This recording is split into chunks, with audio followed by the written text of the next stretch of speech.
ఉపాధి హామీ పథకాన్ని నిర్వీర్యం చేసేలా కేంద్రంలోని బీజేపీ ప్రభుత్వం తీసుకుంటున్న చర్యలను తీవ్రంగా ఖండిస్తున్నామని కాంగ్రెస్ జిల్లా అధ్యక్షుడు నరేష్ యాదవ్ తెలిపారు. ఉపాధి హామీ పథకంలో మహాత్మా గాంధీజీ పేరును తొలగించడాన్ని ఖండించారు. ఆదిలాబాద్ పట్టణంలోని గాంధీ విగ్రహం ఎదుట కాంగ్రెస్ శ్రేణులతో కలిసి ఆదివారం నిరసన తెలిపారు. కేంద్రంలోని బీజేపీ ప్రభుత్వానికి వ్యతిరేకంగా నినాదాలు చేశారు. ఉపాధి హామీ చట్టాన్ని యథావిధిగా అమలు చేయాలని డిమాండ్ చేశారు. లేని పక్షంలో పెద్ద ఎత్తున నిరసన కార్యక్రమాలు చేపడతామని వారు హెచ్చరించారు.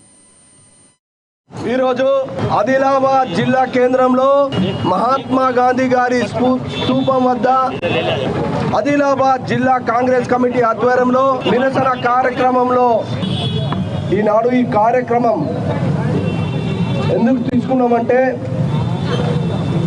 ఈరోజు స్వాతంత్రం కొరకు శాంతియుతంగా పోరాడి తెచ్చినటువంటి వ్యక్తి మహనీయుడు గాంధీ గారు.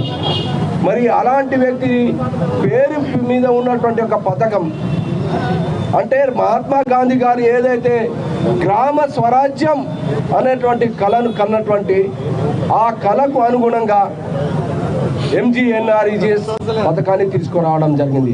ఎందుకంటే గ్రామాలలో బీద ప్రజానికానికి వారికి పని కల్పించాలనే ఉద్దేశంతో, వారికి ఉపాధి కల్పించాలనే ఉద్దేశంతో, అదేవిధంగా గ్రామాలు కూడా సస్యశ్యామలం చేయాలనేటువంటి ఉద్దేశంతో ఆ రోజు ఉపాధి హామీ పథకాన్ని తీసుకురావడం జరిగింది.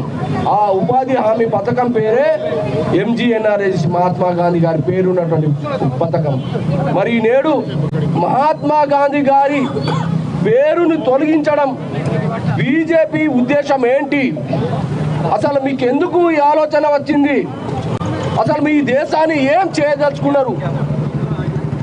అంటే ఇప్పటికే ప్రపంచంలో బీజేపీ చేస్తున్నటువంటి అకృత్యాలకు ఇప్పటికే అన్ని ప్రపంచ దేశాలు భారతదేశంతో దూరం